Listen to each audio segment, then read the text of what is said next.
우리 참 사랑하는 우리 워싱턴 지역의 한인 동포 우리 또 성도님들 새해 맞이해서 너무너무 감격과 기쁨 속에 여러분들에게 인사를 나눕니다. 이제 한국의 대명절 설이 되었습니다. 설날이면 한 살을 더 먹기 마련인데 우리 나이가 한 살이 아니라 우리의 영혼에 또 우리의 마음도 더 성숙해져가는 한 해가 되기를 기대합니다. 팬데믹 3년 동안 참 힘들었던 시간이었는데 이제는 팬데믹을 지나면서 우리의 마음도 우리의 삶도 깨어나는 이런 날이 되기를 바랍니다. 또 우리 동포 사회에 비록 우리가 한국을 떠나 있지만 이 지역에서 한인 사회를 이루고 있는데 곁에 있는 한인 분들 볼 때마다 마치 가족을 보는 것처럼 우리 모두가 동포 가족 아니겠습니까? 곁에 분들 볼 때마다 힘을 얻고 서로 사랑하고 섬기며 또 배려하는 이런 행복한 따스한 동포 사회가 되기를 기대합니다. 또 새해 여러분들이 기도하는 것, 마음에 먹는 것 하나님께서 은혜 주셔서 다 이루어 주시기를 바라고 우리 한인 사회 가운데 정말 행복한 천국 같은 기쁨 삶이 펼쳐지기를 기도합니다. 여러분들 한 분 한 분 사랑하고 축복합니다. 2023년도에는 저희가 특별히 Engaging the Lost, 잃어버린 사람들을 찾아 나서는 우리는 생명 나누는 교회라고 이렇게 말하고 있는데 저희 교회가 SENT에서 더 센트의 사명을 가지고 나아가고 있습니다. S는 지난해 Spiritual Worship에서 예배를 중심으로 했던 교회이고 이번에는 Engaging the Lost, 잃어버린 영혼을 찾아 나서는 생명 나누는 교회, 내년이 되면 Nurturing the Saints라고 해서 훈련하는 교회, 그 다음에 Together in Christ에서 그리스도 안에서 하나 된 교회를 이야기하고 있는데 특별히 이번 해는 어떤 모양이든지 예수님의 사랑을 나누는 것. 보통 우리가 전도합시다 하면 좀 부담감으로 다가오잖아요. 그죠? 나는 전도하지 못하는데 내가 어떻게 복음을 전하는가 이런 고민이 있는데 궁극적인 목적으로는 예수님께 사람을 인도하는 것이지만 그러나 그 방법을 어떤 모습을 통해서든지 그러니까 직접 복음을 전할 때도 있겠고 아니면 예수님의 마음으로 식사 함께 대접하는 것 때로는 주위에 있는 교회를 속에서 연결해 드리는 것 때로는 좋은 목사님 은혜로운 설교를 링크를 보내주는 것 이 모든 게 다 가능하겠죠. 그래서 올해는 저희 교회가 생명 나누는 교회가 모든 성도님들의 삶의 일상화가 되기를 기대하고 있고 그 다음에 우리 교회뿐만 아니라 이 일상화가 우리 교회를 넘어서 지역에 있는 많은 교회까지 전달이 되어서 다른 목사님들도 힘을 얻고 또 지역 교회도 함께 생명 나눔의 그 바람이 일어나기를 기대하고 있습니다. 워싱턴 하면 보통 정치 1번지 이런 생각을 많이 하게 되는데 정치 1번지가 아니라 우리의 영혼이 살아나는 영적 진원지가 되어서 영이 살아나야 모든 게 살아나는 거죠. 그래서 미국뿐만 아니라 전 세계 열방이 하나님의 사랑으로 일어나는 그런 진원지가 되기를 기대하고 있습니다. 많은 사람이 지금 위기라고 부르짖는 시대가 되었습니다. 그 위기는 한국뿐만 아니라 미국 아마 전 세계에 다 마찬가지일 거예요. 특별히 경제적인, 정치적인, 사회적인 위기도 말을 많이 하지만 영적 위기, 그러니까 교회 위기 현상을 많이 이야기하고 있는데 기독교 역사에 위기라는 말이 없었을 때는 거의 없었어요. 사실 성경 보면 초대교회 시절에 예수님이 계실 때 오히려 최고의 위기였고 늘 예수님은 사람들에게 비난의 대상이었고 그러니 나중에는 잡혀가 죽기도 하고 주님의 제자들도 마찬가지죠. 초대교회 역사를 보면 예수를 믿는 것 자체가 핍박을 감수하고 생명을 잃을 수 있는 목숨을 걸어야 될 일이었고 그리고 초대교회 역사는 흥황한 복음 역사 일어났지만 그 역사 배경에는 제자들이 다 순교의 제물로 들어갔고 초대교회는 위기를 뚫고 일어난 부흥의 역사였다는 거죠. 종교개혁도 마찬가지입니다. 중세 천년의 역사, 가톨릭의 지배를 끝내고 난 다음에 기독교가 새롭게 빛을 발하기 시작했을 때 그때는 성경을 그대로 믿는 사람이 때로는 죽임을 당했던 그러니까 마르틴 루터가 독일어로 성경을 번역했을 때 위클리프가 영어로 번역했을 때 그것이 제목이 되는 그러니까 예수를 바르게 믿는 것 때문에 위기를 당했던 사람들이지만 그러나 그 위기를 뚫고 종교개혁의 놀라운 역사가 일어난 거죠. 한국교회도 마찬가지입니다. 미국도 마찬가지죠. 메이플라워 타고 이 사람들 온 이유가 무엇입니까? 종교의 자유를 위해서 올바른 신앙을 위해서 온 사람들이고 오는 길에 수많은 사람들 또 정착에서도 그 추운 겨울에 혹독한 겨울에 반 이상의 죽임을 당해야 했던 그런 위기를 뚫고 기독교가 오늘까지 온 겁니다.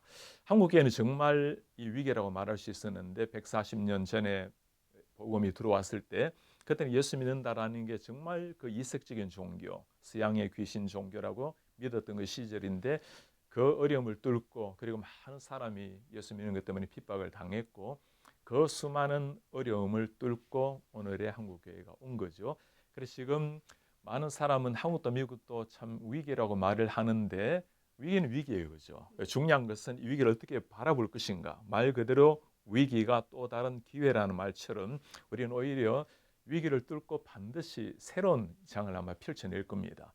이게 바다의 남해 한국에 보면 한번 확 태풍 몰아치면 바다가 뒤집히잖아요, 그죠? 정말 배들 날아가고 때로는 피해를 당하기도 하고 엄청난 바다로서는 위기를 한번 겪지만 그러고 난 다음에 바닷물이 맑아지고 잔잔해지는 것처럼 저는 이번에 이런 위기를 뚫고 우리 교회가 정말 해야 될 사명이 무엇인가, 진짜 우리가 돌아봐야 될 원색적 복음은 무엇인가, 교회가 무엇을 위해서 존재하는가, 또 성도님들도 이 팬데믹의 위기도 있었고 또 대사회적인 그런 공격의 위기도 있는데 이런 시기에 내가 가지고 있는 신앙이라는 것이 무엇인가, 정말 우리가 믿는 하나님을 내가 제대로 믿고 이 시대에 내가 어떻게 신앙으로 살아갈 것인가. 저는 이런 위기가 오히려 체질 역할을 해서 진정한 신앙을 돋보이게 만드는 그 색깔을 더 선명하게 만드는 기회가 되리라 생각이 들고 지금은 조금 어려울 겁니다, 그죠? 그러나 광야를 지날 때는 평소 때 맛보지 못했던 만나를 맛볼 수 있는 기회입니다.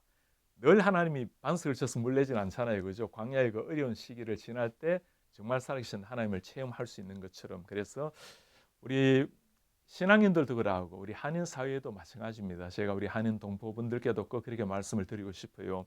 참 많이 어렵고 힘든 시기라고 할 수 있지만 그러나 우리 한국 사회는, 한국 역사가 언제나 어려움이 있을 때 오히려 더 강인하게 우리는 리스판스를 했고 그 챌린지 앞에 리스판스로 인해서 한국 사회가 온 것처럼 교회도 일어나고 한국 사회도 함께 일어나기를 기대합니다. 저는 확신하고 있습니다.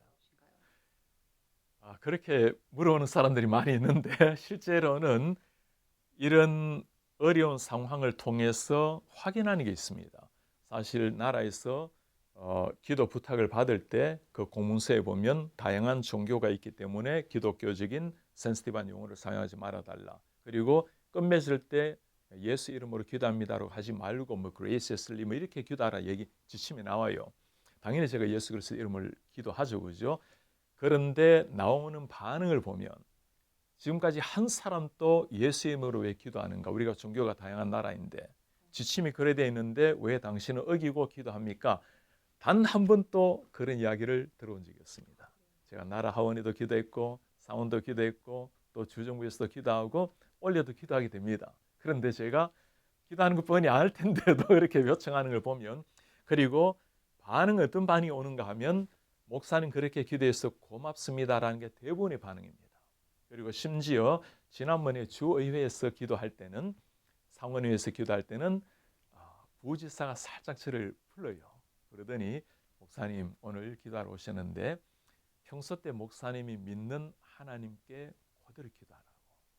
비록 공문서에는 나라의 종교가 다양하기 때문에 특정 종교 이름으로 하는 걸 조금 자제시키지만 사람들이 기도하는 게 뭘까요? 정말 목사라면 목사답게 기도하는 것, 그리고 하나님 앞에 기도한다면 이게 무슨 종교 행사도 아니고 정말 살아계신 하나님께 한다면 하나님을 믿는 믿음으로 기도하라. 그래서 제가 그걸 통해서 깨닫는 것은 세상이 아무리 소리친다 하더라도 세상은 진정한 기독교인이라면 기독교인다운 모습을 보여달라.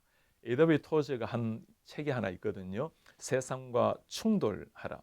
우리는 세상과 왜 충돌합니까? 세상과 조화를 맞춰야 되고 함께 걸음을 걸어가야 되고 물론 세상 우리는 사랑하고 평화롭게 지내야 되죠. 그러나 절대 진리 복음에 대해서는 타협 없이 당당하게 나아가는 것, 세상이 기대하는 게 바로 그거라는 거.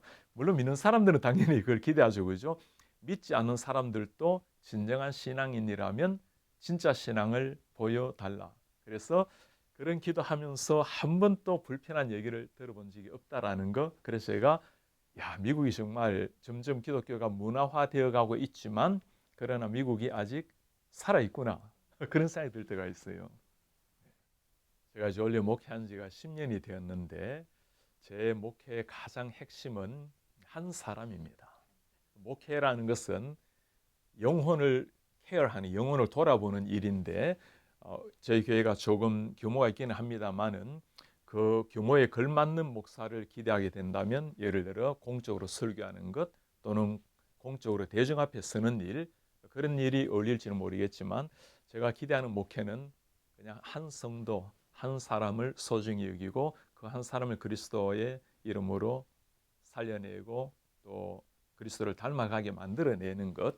물론 이걸 좀 크게 말하면 성경적인 목회라고 말씀드리고 싶은데 성경의 목회라는 것은 예수님께서 성경에서 보여주셨던 그 삶을 그대로 따라가는 것.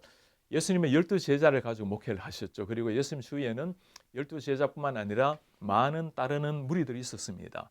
그 12제자를 중심으로 목회하셨을 때 사람들은 그렇게 생각할 거예요. 아니 세상 변혁을 위해서 세상 전도를 위해서 오셨다면 12명이 아니라 120명이든지 10,000명을 전도해서 훈련했다면 더 효과적이지 않을까. 그리고 예수님은 한 명 한 명 소수의 12명을 보았지만 예수님 머릿속에는 이 소수의 사람들이 변화되면 그들로 말미암아 가정, 사회, 결국에는 전 세계가 변화되리라. 그래서 주님께서 제자를 주신 사명 중에 정말 성령이 임하시면 너희가 권능을 받고 예루살렘, 유다, 사마리아 세상 땅 끝까지 내 증인이 되리라. 그러니까 예수님의 눈에는 비록 12명이었지만 12명을 통해서 세상 변혁을 바라보셨다라는 거.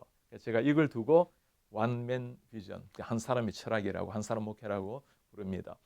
예수님이 진짜 그렇게 사셨죠. 니고데모 그 밤늦게 찾아오신 니고데모를 위해서 예수님 진지하게 대화하셔서 니고데모 변화되는 걸 보십니다. 사마리아 여인, 참 세상적으로 보면 볼품없었던 여인이지만 예수님 깊이 그를 만나 주셔서 그녀가 정말 주님 앞에 변화되는 모습. 38년 된 병자, 이 스토리가 계속 달아서 나오거든요. 아무런 힘없는, 네가 낫고자 하냐 물으면 예라고 해야 되는데 주님 죄를 물에 넣어줄 사람이 없습니다. 그냥 답변도 못하고 원망하고 있는 사람, 일어나서 걸어가라고.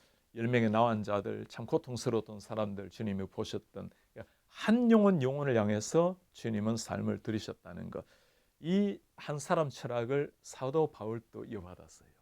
사도 바울 정도가 되면 아마 베스트셀러를 쓰고 대중 앞에 서서 대중 연설을 해서 한 사람이라도 더 많이 복음을 듣게 해야 될 텐데 사도 바울의 삶을 보면 언제나 한 영혼 한 사람, 빌레몬스라는 책이 있지 않습니까? 오네시모라는 그 한 죄인을 위해서 쓴 편지글입니다. 내가 너에게 오네시모를 돌려보내노니 네가 나를 친구로 할진대 그를 너의 친구로 삼아라. 비록 노예였지만 진짜 사도의 친구가 된 노예 죄도 철폐를 부르짖지는 않았지만 진짜 인간다운 인간, 하나님 앞에서 변화된 한 인격체로 여긴 거죠, 그죠?